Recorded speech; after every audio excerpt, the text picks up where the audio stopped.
अस्सलाम वालेकुम गाइस, कैसे हैं आप सब। उम्मीद है कि आप सब खैरियत से होंगे। Welcome to Zuhan computer academy. मैं आप लोगों के लिए माइक्रोसॉफ्ट एक्सेल का एडवांस लेवल पर फुल कोर्स लेकर आई हूं। उम्मीद है कि आप लोगों के लिए ये कोर्स हेल्पफुल रहेगा। फ्रेंड्स, आप लोगों ने ये वीडियो लास्ट तक मस्त देखनी है, वो इसलिए कि आप लोगों से कोई भी पॉइंट मिस ना हो जाए। और फ्रेंड्स, इस चैनल को लाइक और सब्सक्राइब कर दीजिएगा, शेयर कर दीजिएगा। मैंने सब्सक्राइब का इसलिए बोला कि आप लोगों को हर आने वाली न्यू अपडेटेड वीडियोस मिलती रहेंगी। फ्रेंड्स, चलते हैं हम अपने आज के लेक्चर की तरफ। आज का टॉपिक है माइक्रोसॉफ्ट एक्सेल के हम माइक्रोसॉफ्ट एक्सेल को किस तरह से ऑन करते हैं और किस तरह से उसको यूज़ करना है। माइक्रोसॉफ्ट का इंट्रोडक्शन किस तरह से यूज़ कर सकते हैं आप। मैं आपको बताऊंगी कि हम लोग क्या क्या चीज़ें उसके अंदर यूज़ कर सकते हैं। चलिए फ्रेंड्स, मैं बताती हूँ आपको कि माइक्रोसॉफ्ट एक्सेल को हम लोग ऑन किस तरह से करेंगे। मेरे ये सर्च बार में आना है, यहाँ पे लिखना है एक्सेल। यहाँ पे लिखना है एक्सेल। आने के बाद मेरे पास यहाँ पे माइक्रोसॉफ्ट एक्सेल कुछ इस वे में स्टार्ट हो गया और ये मेरे पास कुछ इस तरह से ऑन हो जाएगा। ऑन होने के बाद आप लोगों को ये तरह से फेस नज़र आ रहा है। इसके अंदर हम लोग किस तरह से वर्किंग कर सकते हैं वो मैं आज आपको बताऊंगी कि किस तरह से आप लोगों ने इसके अंदर वर्किंग करनी है। फ्रेंड्स, सबसे पहले मैं आपको बताती हूँ कि हमारे पास एक्सेल में 3 मेन्यू बार्स होती हैं। आप लोगों को उनके बारे में नो होनी चाहिए। एक्सेल के कुछ टूल्स हैं, उनके बारे में आपको पता होना चाहिए। वो चीज़ें का कॉन्सेप्ट क्लियर होना चाहिए। रो एंड कॉलम्स होते हैं, उनका कॉन्सेप्ट क्लियर होना चाहिए। वो किस तरह से आप उनका कॉन्सेप्ट क्लियर कर सकते हैं। फ्रेंड्स, यहाँ से देखिएगा, मैं आपको बताती हूँ कि माइक्रोसॉफ्ट एक्सेल में क्या क्या चीज़ें इंपॉर्टेंट होती हैं और क्या क्या चीज़ें आप लोगों के लिए जानना ज़रूरी है, जिसके ज़रिए आप लोग फार्मूलाज और डिफरेंट चीज़ों को यूज़ कर सकते हैं माइक्रोसॉफ्ट एक्सेल के अंदर। फ्रेंड्स, यहाँ पे देखिएगा, ये ऑप्शन आप लोगों को पहले तो मैं बताती हूँ कि हमारे पास 3 मेन्यू बार्स होती हैं और 3 मेन्यू बार्स के अंदर ही हम लोगों ने वर्किंग एक्सेल के ज़रिए करनी है। यहाँ पे देखिएगा, हमारे पास सबसे पहले आ जाते हैं टाइटल बार। टाइटल बार में यहाँ पे हम लोगों ने किसी भी रेलिवेंट बुक का नाम लिखना है, अपने डॉक्यूमेंट को सेव करना है। उस रेलिवेंट हम लोग यहाँ से इस ऑप्शन को यूज़ कर सकते हैं। इसका नेम आ जाता है हमारे पास टाइटल बार का। सेकंड जो लिस्ट बार आ जाती है हमारे पास, वो होती है मेन्यू बार। मेन्यू बार किस चीज़ के लिए यूज़ होती है, मेन्यू बार में क्या-क्या चीज़ें मौजूद होती हैं। मेन्यू बार वो चीज़ें होती हैं जो कि इसके अंदर दिखेगा, हमारे पास आ जाता है home, insert, page layout, formula, data, review. मतलब कि ये हमारे पास मेन्यू बार्स मौजूद होते हैं जिनके ज़रिए हम लोग माइक्रोसॉफ्ट एक्सेल में डिफरेंट वर्किंग कर सकते हैं इन टूल्स की वजह से। ये टूल्स ना हो तो क्या हम माइक्रोसॉफ्ट एक्सेल में वर्किंग कर पाएंगे? नो। जब हमारे पास ये टूल्स ही नहीं होंगे, ये हमारे पास मेन्यू बार ही नहीं होगी, तो हमें तो होना ही नहीं होगी कि हम माइक्रोसॉफ्ट एक्सेल में किस तरह से काम कर सकते हैं। फ्रेंड्स, ये देखिएगा, ये थे हमारे पास मेन्यू बार। और यहाँ पे जो मैंने अभी आपको टाइटल बार बताया, टाइटल बार के साथ ही राइट साइड पे देखिएगा आप लोग, यहाँ पे इसके आ जाता है हमारे पास क्लोज बटन। यहाँ से हम लोग डबल स्क्रीन यूज़ कर सकते हैं। हम लोगों ने अगर चीज़ को छोटी चीज़ स्क्रीन पे देखना है तो हम लोग इस तरह से देख सकते हैं। अगर हमने यहाँ से मिनिमाइज़ करना है तो हम लोग यहाँ से मिनिमाइज़ कर लेते हैं अपने डॉक्यूमेंट को। और अगर हम लोगों ने, ये हमारे पास ऑप्शन होता है डिस्प्ले रिबन ऑप्शन का, हम लोगों ने यहाँ से ऑन करके यहाँ से हम लोग अपना डिस्प्ले रिबन बार हैं जो उनको यूज़ कर सकते हैं, उनको देख सकते हैं कि हमारे वो ऑप्शन किस तरह से वर्किंग करते हैं। ये लेफ्ट साइड पे आ जाइएगा आप, यहाँ पे देखिएगा, यहाँ पे लिखा होगा quick access tool bar. Quick access tool bar क्या होते हैं? क्विक एक्सेस टूल बार वो चीज़ होती है जिन टूल्स को हम अपनी मर्जी से ऐड ऑन कर सकते हैं और अपनी मर्जी से रिमूव कर सकते हैं, तो हम लोग बोलते हैं क्विक एक्सेस टूल बार। जैसे कि अभी मैं आप लोगों को करके दिखाऊंगी। फ्रेंड्स, यहाँ पे देखिएगा, ये अंडो का ऑप्शन है और यहाँ से ये रीडो का ऑप्शन है। ये दोनों ऑप्शन क्या हो गए मेरे? हाइड हो गए। दोनों ऑप्शन जब हाइड हो गए तो ये मेरे क्या आ गए? क्विक एक्सेस टूल बार में यूज हो गए। क्विक एक्सेस टूल बार में अगर मैं इन्हीं टूल्स को अगेन ऐड ऑन करना चाहती हूँ, मैंने अंडो के ऊपर ऑप्शन पे क्लिक किया तो यहाँ पे देखो एक एरो सा नजर आ रहा होगा आपको। अब मैं यहीं से रीडो के ऑप्शन के ऊपर क्लिक करूंगी तो यहाँ पे आपको सेकंड ऑप्शन भी नजर आ रहा है कि यहाँ से हम लोग इसको यूज कर सकते हैं, अंडो एंड रीडो। ठीक है, अंडो एंड रीडो यूज कर सकते हैं हम इन ऑप्शंस के जरिए। ठीक हो गया। फ्रेंड्स यहाँ पे देखिएगा ये मेरी थी एक टाइटल बार, दूसरी थी मेरे पास मेन्यू बार। 2 ऑप्शन मैंने आप लोगों को बताया। अब यहाँ से थर्ड ऑप्शन जो होता है वो क्या होता है हमारे पास? थर्ड जो ऑप्शन यूज़ होता है वो आ जाता है हमारे पास स्टैंडर्ड टूल बार के अंदर। स्टैंडर्ड टूल बार क्या चीज़ें होती हैं और इनके अंदर क्या-क्या चीज़ें यूज़ की जाती हैं? स्टैंडर्ड टूल बार में आ जाती है हमारे पास, इसके अंदर हम लोग चेंजिंग नहीं कर सकते। जैसा कि स्टैंडर्ड टूल बार क्या चीज़ है हमारे पास, जैसे कि हमारे पास आ जाती है क्लिपबोर्ड आ जाता है, फाउंड आ जाता है, अलाइनमेंट आ जाती है, नंबर्स हैं, स्टाइल्स हैं, सेल्स हैं, एडिटिंग है। ये सारे के सारे हमारे पास क्या आ जाते हैं? स्टैंडर्ड टूल बार आ जाते हैं। क्योंकि फ्रेंड्स ये जो हमारे पास माइक्रोसॉफ्ट एक्सेल ने हमें जो वर्किंग करने के लिए दिए हैं, ये हमारे पास स्टैंडर्ड टूल बार हैं। ये इनके अंदर हम लोगों ने same as it is working करनी है। जब हमें इन टूल्स के बारे में हाव-नाव होगी तो हम तभी इन चीज़ों के अंदर वर्किंग कर पाएँगे। फ्रेंड्स ये देखिएगा ये हमारे पास आ जाती है एक वर्कशीट। ये जो छोटे-छोटे सेल्स आप लोग को नज़र आ रहे हैं, ये देखिएगा ये जो सेल बने हुए हैं और आप लोगों का जो टेबल बना हुआ है, ये हमारे पास पूरा एक टेबल है माइक्रोसॉफ्ट एक्सेल के अंदर ही बना हुआ है, जिनके अंदर हम लोगों ने अभी वर्किंग करनी है। फ्रेंड्स यहाँ पे देखिएगा मैं आप लोगों को कुछ चीज़ों के बारे में बताऊँगी, जिनके बारे में आप लोगों का जानना बहुत ज़रूरी है माइक्रोसॉफ्ट एक्सेल में। जब आप इन चीज़ों को नहीं जानोगे, तो आप लोग माइक्रोसॉफ्ट एक्सेल के अंदर वर्किंग नहीं कर पाओगे। फ्रेंड्स देखिएगा यहाँ पे ये जो माइक्रोसॉफ्ट एक्सेल के अंदर ये है, ये हमारे पास आ जाती है फार्मूला बार। ये जिसके अंदर एक्स का क्रॉस का निशान है, फिर टिक का निशान है, फिर यहाँ पे एफ का इंसर्ट फंक्शंस का है, ये हमारे पास आ जाते हैं फार्मूला बार फंक्शन। ये हम लोग यहाँ से फार्मूला बार्स यूज कर सकते हैं। नेक्स्ट ऑप्शन आ जाता है यहाँ से, ये आती है हमारे पास नेम बॉक्स। नेम बॉक्स क्या होता है इसको भी मैं बड़ी डिटेल से आपको बताऊंगी आगे कि हम लोग किस किस चीज़ों के आगे किस किस तरह से यूज़ कर सकते हैं। और ये जो फाइल का बटन है आपके पास नज़र आ रहा होगा, यहाँ पे ये जो फाइल लिखी हुई है, ये ऑप्शन आ जाता है हमारे पास फाइल बटन का। ये हम लोग फाइल यूज़ करते हैं इसको। यहाँ से जो आ जाता है ऑप्शन, ये जो एरो आप लोगों को यहाँ पे नज़र आ रहा होगा, ये मैं सिलेक्ट दिखाती हूँ आप लोगों को। ये देखो ये मैंने सिलेक्ट किया, ये जो एरो बना हुआ है ये वाला, इसको हम लोग कहते हैं सिलेक्ट ऑल बटन। इसको हम लोग जब ये देखिए अभी मैं यहाँ पे हूँ ना, यहाँ पे सिर्फ एक सेल को सिलेक्ट किया तो सिर्फ एक सेल सिलेक्ट है। अगर मैं यहाँ पे आके इस चीज़ को सिलेक्ट करती हूँ ना, तो सेल सिलेक्ट ऑल बटन मतलब कि मेरी पूरी की पूरी शीट जितनी भी है वो सारी की सारी सिलेक्ट हो जाती है। यहाँ पे देखिएगा आप लोग, ये जो मैंने अभी आप लोगों को बताया कि हम लोग इसको फार्मूला बार भी कहते हैं और इसको हम लोग इंसर्ट फंक्शन बार भी कहते हैं।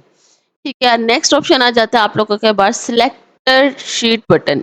ये क्या होती है हमारे पास? ये देखिएगा यहाँ से आप लोगों को नजर आ रहा होगा, ये ऑप्शन भी बड़े हम अभी पढ़ेंगे कि ये क्या ऑप्शन किन चीज़ों के बारे में यूज़ होती हैं। ये ऑप्शन यूज़ होती हैं शीट सिलेक्टर बटन, इनको हम शीट सिलेक्टर बटन कहते हैं।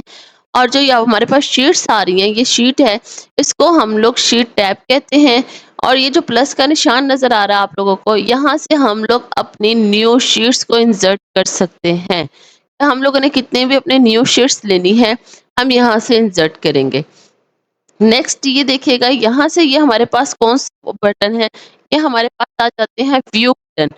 ये हमारे पास व्यू बटन ऑप्शंस यूज हो जाते हैं और ये ऑप्शन आ जाता है हमारे पास जूम का, कि हम इनको कितना जूम कर सकते हैं। ये देखिए कितना जूम कम कर सकते हैं और यहाँ से कितना जूम हम इसको कर सकते हैं, ये चीज़ें होती हैं। फ्रेंड्स यहाँ तक था ये चीज़ें जो कि आपके बारे आप लोगों के लिए जानना बहुत ज़रूरी था। लेकिन अभी मैं आप लोगों को जो कॉन्सेप्ट देने लगी हूँ, ये मोस्ट इम्पोर्टेंट कॉन्सेप्ट है कि इसके बारे में आपको मस्ट पता होना चाहिए कि ये हम लोगों ने किस तरह से यूज़ करना है। फ्रेंड्स यहाँ से देखिएगा मैं भी आप लोगों को बताने जा रही हूँ कि हम लोगों ने किस तरह से चीज़ों को यूज़ करना है। इसके बारे में आप लोगों को पता होगा तो आप बहुत इजीली चीज़ों को यूज़ कर पाएंगे। फ्रेंड्स मैं आपको कह रही थी कि आप लोगों को जब तक इनका कॉन्सेप्ट नहीं क्लियर होगा तो आप लोग इनके अंदर वर्किंग नहीं कर पाएंगे। देखिएगा ये जो हमारे पास ये लिखा हुआ है ए बी सी, यहाँ से देखिएगा ये A B C D E F G H I J K L M N O P R S T U, ये जितनी भी हमारे पास एबीसी लिखी हुई है, ये क्या है हमारे पास? ये हमारे पास आ जाते हैं कॉलम्स। ये हमारे पास कॉलम्स हैं। कॉलम्स हमारे पास किस तरह से वर्किंग करते हैं, ये चीज़ आप लोगों के लिए समझना बहुत ज़रूरी है। जब आप लोगों को कॉलम, सेकंड ऑप्शन क्या आ जाता है हमारे पास? रो। ये देखिएगा रो क्या होती है हमारे पास? जैसे ये हमारे पास 1 2 3 4 5 7, 8, 9, 10, 11, 12, ये देखिएगा ये जो लिखी हुई है, ये हमारे पास ऑप्शन आ जाता है रो का। रो एंड कॉलम, इनको हम लोग कॉलम हेडिंग भी कहते हैं और इनको हम लोग रो हेडिंग भी कहते हैं। ये कॉलम है हमारे पास और ये रोज आ जाती हैं। यहाँ से आ जाता है जब रो एंड कॉलम आपस में कंबाइन होती हैं तो हमारे पास क्या आता है, एक न्यू क्रिएट क्या होता है, एक सेल क्रिएट होता है। अब यहाँ पे देखिए मैं आप लोगों को यहाँ पे एक चीज हाईलाइट करती हूँ कि रो क्या होती है और कॉलम क्या होता है। यहाँ पे देखिएगा मैं इनको हाईलाइट कर लेती हूँ।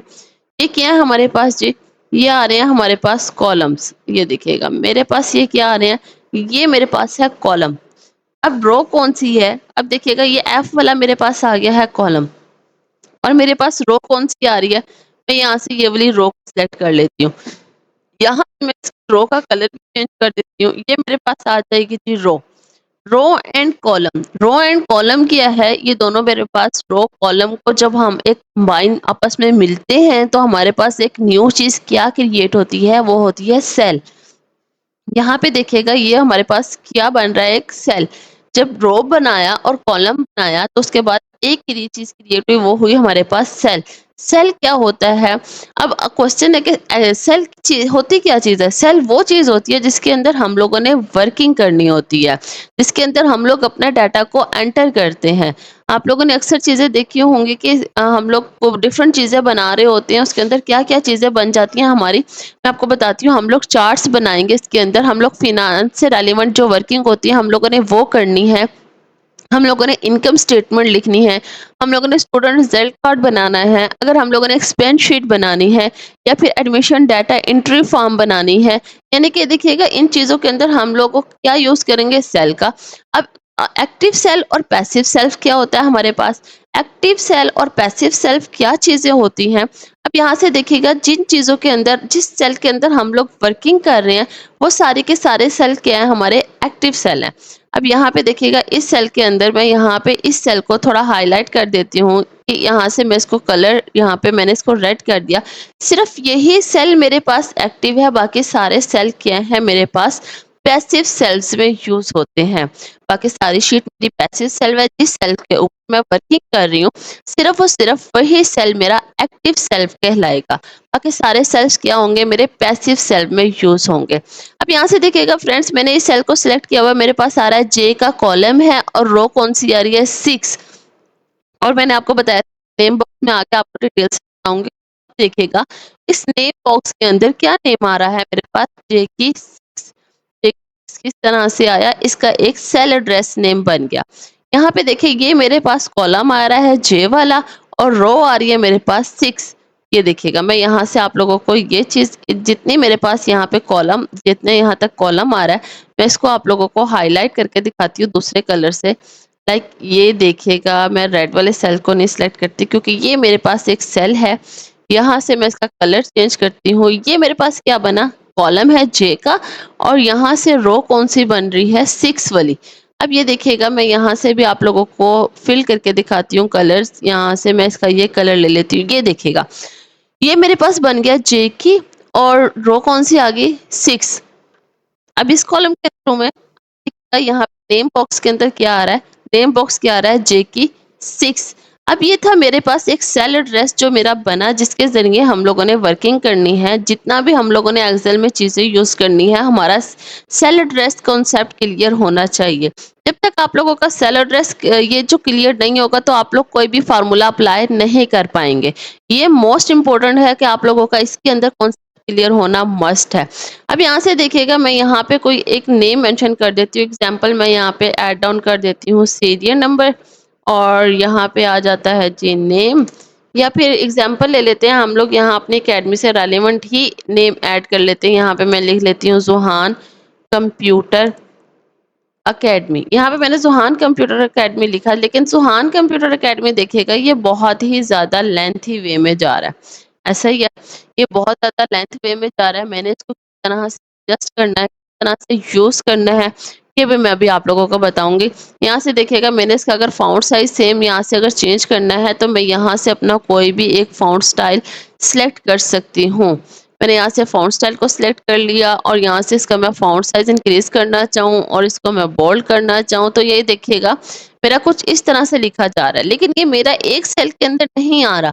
ये मेरे कितने सेल ले रहा है यहाँ पे एच, जे, के, एल। अब यहाँ पे अगर मैं नेक्स्ट सेल में आके कुछ और मेंशन करती हूँ, अगर एग्ज़ाम्पल मैं यहाँ पे लिख देती हूँ, देखिएगा यहाँ पे मैं लिख लेती हूँ जी, यहाँ पे लिखती हूँ, ये मेरा दिस वन यहाँ और यहाँ पे मैं लिख देती हूँ कंप्यूटर शॉर्ट कोर्सेज़। यहाँ पे मैंने लिखा कंप्यूटर शॉर्ट कोर्सेज। अब जब मैं इस वाले सेल को इंक्रीज करना है, मीन्स कि मैं यहाँ पे इसका फॉन्ट स्टाइल चेंज करूंगी और यहाँ पे आके मैं इसका फॉन्ट साइज 20 रख देती हूँ, इसको बोल्ड कर देती हूँ। देखिएगा क्या हुआ, मैंने ये ज़ुहान कंप्यूटर एकेडमी लिखा था वो नीचे चला गया और कंप्यूटर शॉर्ट कोर्सेज जो है वो मेरा फ्रंट पे आ गया।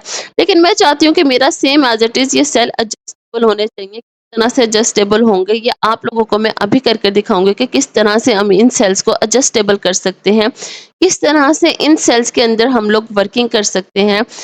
आप लोगों ने क्या करना है फ्रेंड्स, यहाँ से देखिएगा मैंने इस शीट को यहाँ से सिलेक्ट किया, जैसे मैंने भी आप लोगों को बताया था कि ये मेरे पास सिलेक्टर बटन होता है। यहाँ से सिलेक्ट करने के बाद यहाँ पे ऑप्शन में यूज आएंगे हम लोग। ऑप्शन में आने के बाद होम टैब में ही फॉर्मेट का ऑप्शन है। फॉर्मेट के ऑप्शन में जाने के बाद यहाँ पे ऑप्शन है आप लोगों के पास ऑटो फिट विथ हाइट और यहाँ पे है ऑटो फिट रो हाइट। यहाँ पे कॉलम विथ है और यहाँ पे हाइट है। मैं इन दोनों को करूंगी तो यहाँ पे देखिएगा auto fit with column height, मैंने यहाँ से इसको एडजस्ट किया, क्या हुआ मेरे पास सारे के सारे ऑप्शन यूज हो गए। जैसे कि अभी मेरे पास पहले ज़ुहान कंप्यूटर एकेडमी नहीं था शो हो रहा, अब मैंने इसके अंदर एडजस्ट किया तो यहाँ पे आकर देखिएगा मेरे पास ज़ुहान कंप्यूटर एकेडमी भी आ गया, कंप्यूटर शॉर्ट कोर्सेज भी आ गया। फ्रेंड्स यहाँ से देखिएगा मैंने आपको बताया था ये मेरे पास कौन से शीट सिलेक्टर बटन्स होते हैं जिनके अंदर हम लोग वर्किंग करते हैं। अब यहाँ से देखिएगा यहाँ से मैं एक से ज़्यादा शीट के अंदर भी वर्किंग कर सकती हूँ, किस तरह से यूज़ कर सकती हूँ कि किस तरह से इन चीज़ों के अंदर मैं वर्किंग करनी है। मैंने ये मेरी डिफरेंट शीट्स हैं कि मैं यहाँ से शीट के ऊपर वर्किंग कर सकती हूँ। शीट 1, शीट 2, शीट 3 ये मेरे पास आ जाती हैं। फ्रेंड्स एक क्वेश्चन और मैं आपको बताऊं कि हम लोगों से क्वेश्चन हो जाता है कि वर्कबुक और वर्कशीट के अंदर डिफरेंस क्या है। वर्कशीट होती है जिसके अंदर हम लोग सिर्फ एक शीट के ऊपर वर्किंग कर रहे होते हैं। वर्कबुक क्या होती है, जो हमारे पास एक से ज्यादा शीट हो जाए, एक से ज्यादा शीट के ऊपर हम लोग वर्किंग कर रहे होते हैं, वो हमारे पास वर्कबुक आ जाती है। जैसे कि ये देखिएगा शीट 1 है, शीट 2, शीट 3, शीट 4, 5 शीट्स हैं। तो मेरे पास ये क्या बन गई, ये मेरी एक वर्कबुक बन जाएगी।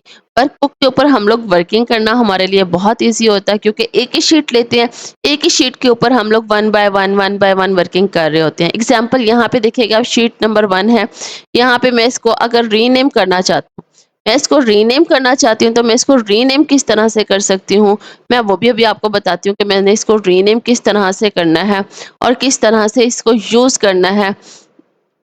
ठीक है फ्रेंड, इसको रीनेम हम लोगों ने किस तरह से करना है, मैंने यहाँ से राइट क्लिक करना है इसी शीट को। राइट क्लिक करने के बाद यहाँ पे ऑप्शन है रीनेम का, मैंने यहाँ पे रीनेम करना है। एग्जांपल यहाँ पे मैंने आप लोगों को रो एंड कॉलम का कॉन्सेप्ट क्लियर किया। यहाँ पे मैंने रो एंड कॉलम, यहाँ पे मैंने लिख दिया कॉल। यहाँ पे रो एंड कॉलम का कॉन्सेप्ट क्लियर हो गया आप लोगों का। नेक्स्ट शीट में आती हूँ, मैंने यहीं से इसको भी रीनेम करना है। एग्जाम्पल ले लेते हैं, मैं यहाँ पे रिजल्ट कार्ड बना रही हूँ, यहाँ पे मेरा आ जाएगा रिजल्ट कार्ड। ठीक है, और नेक्स्ट शीट है, यहाँ पे मैं बना रही हूँ, एग्जाम्पल ले लेते हैं, यहाँ पे मैं चार्ट इंसर्ट कर, यहाँ पे मैंने इंसर्ट कर दिया चार्ट। और यहाँ पे नेक्स्ट शीट में आ जाती है, इसको भी मैं रीनेम कर देती हूँ। यहाँ पे मैं लिख लेती हूँ इनकम वर्चर, यहाँ पे मैं लिख लेती हूँ जी इनकम, या इनकम लिख लेते हैं। 5 शीट है 5, दिस वन हम इसको रीनेम कर, ये देखिएगा अब ये मेरे पास क्या बन गई, एक वर्कबुक, वर्कबुक की तरह वर्किंग कर रही है। अब मैंने देखिएगा यहाँ से नीचे वाले जो सेल्स हैं मैंने इनको भी कलर्स करना है, तो मैं इनको कलर्स किस तरह से करूंगी, मैंने यहाँ से राइट क्लिक किया, राइट क्लिक करने के बाद यहाँ से सिलेक्ट करूंगी select all sheet. All sheet select करने के बाद राइट क्लिक करूंगी, राइट क्लिक करने के बाद यहाँ पे ऑप्शन आ जाता है आप लोगों के पास टैब कलर्स का। मैंने यहाँ से अपने एक शीट को कोई भी रैंडमली एक कलर ऐड ऑन करना है तो मैं यहाँ से इसको ऐड कलर कर सकती हूँ। अब यहाँ से देखिएगा बाकी सारी शीट्स मेरी क्या हो गई, रेड कलर्स में। मैं इनको यहाँ से रेड कलर के अंदर यूज कर सकती हूँ, जिस तरह से आप लोगों ने इन चीज़ों को यूज करना है। तो यहाँ पे देखिएगा मैं अपने शीट्स पे यहाँ से कलर कर, हाँ अगर आप लोगों ने इनको मल्टीपल कलर्स यूज करने हैं, मैं रिजल्ट कार्ड को सिलेक्ट कर लेती हूँ, शीट 5 को। इन 2 शीट्स को मैंने सिलेक्ट किया। सिलेक्ट करने के बाद टैब्स कलर में और यहाँ पे आके मैं इनको एक येलो कलर दे देती हूँ। अब देखिएगा आप लोग, ये मेरी क्या शीट्स में इसमें मेरे यहाँ पे येलो कलर्स फील हो जाएगा आप लोगों को। सेम एज इट इज़ इस तरह से आप लोग इन शीट्स के अंदर कलर्स चेंजेबल कर सकते हैं। फ्रेंड्स, अब यहाँ से देखिएगा नेक्स्ट ऑप्शन क्या होता है हमारे पास। नेक्स्ट ऑप्शन होता है कि मैंने इसके यहाँ से राइट क्लिक करना है। राइट क्लिक करने के बाद मैं यहाँ पे ऑप्शन आ जाता है आप लोगों के पास। मैंने यहाँ से अपने शीट्स को इंसर्ट करना है। अगर मैं यहाँ पे मेरी ये शीट इंसर्ट करनी है या मैंने यहाँ से कोई एक टेम्पलेट करना है, तो मैं यहाँ से देखिए मेरे पास बनी बनाई शीट्स पड़ी हैं। जब आप माइक्रोसॉफ्ट एक्सेल के बारे में जान जाएंगे, करना आ जाएगा, आप लोगों को डिफरेंट फार्मूलाज ऐड करने आ जाएंगे। तो मैं कहती हूँ ये जो बनी हुई शीट्स है ना, इनके अंदर आप लोगों को वर्किंग करना कोई मुश्किल नहीं होगी। फिर आप लोगों ने क्या करना है, यहीं से सिलेक्शन लेनी है और आप लोगों ने सिंपली इसके अंदर फार्मूले पुट करने हैं और आप लोग यहाँ से भी वर्किंग कर सकते हैं। अभी ये हमारे पास, मैं इसको नहीं यूज करूंगी, मैंने सिर्फ बताया आप लोगों को हम लोग यहाँ से भी यूज कर सकते हैं चीजों को। दिस वन यहाँ से जाकर मैं आप लोगों को अगेन बता देती हूँ कि हम लोग किस तरह से यूज कर सकते हैं। इंसर्ट शीट में जाकर यहाँ पे आकर यहाँ पे इंसर्ट का ऑप्शन आएगा। इंसर्ट के ऑप्शन आने के बाद यहाँ से आप लोग डिफरेंट चीज़ों को यूज कर सकते हैं। इसको कहीं भी एडजस्टेबल कर सकते हैं आप लोग। दिस वन मैं इसको यहाँ पे लाकर यहाँ पे कहीं भी आप लोग इसको एडजस्ट कर सकते हैं कि आप लोगों ने किस तरह से इन चीज़ों को यूज करना है। ठीक हो गया फ्रेंड्स। आप लोगों ने चैनल को सब्सक्राइब कर देना है और मैं यहाँ पर अपनी एकेडमी से रेलिवेंट ईमेल और फ़ोन नंबर दे रही हूँ। आप लोगों ने इसके ऊपर मुझे डेली का डेली प्रोजेक्ट जो भी होगा आप लोगों ने मुझे वो बनाकर मस्ट शेयर करना है। आप लोगों को मैं इन्फॉर्मेशन ये देती जाऊँ कि जो बच्चा मुझे डेली का डेली प्रोजेक्ट शेयर करवाएगा उसको एंड देन लास्ट में अपने ये जो डिग्री है हमारी वो उसको एकेडमी की तरफ से फ्री मिलेगी।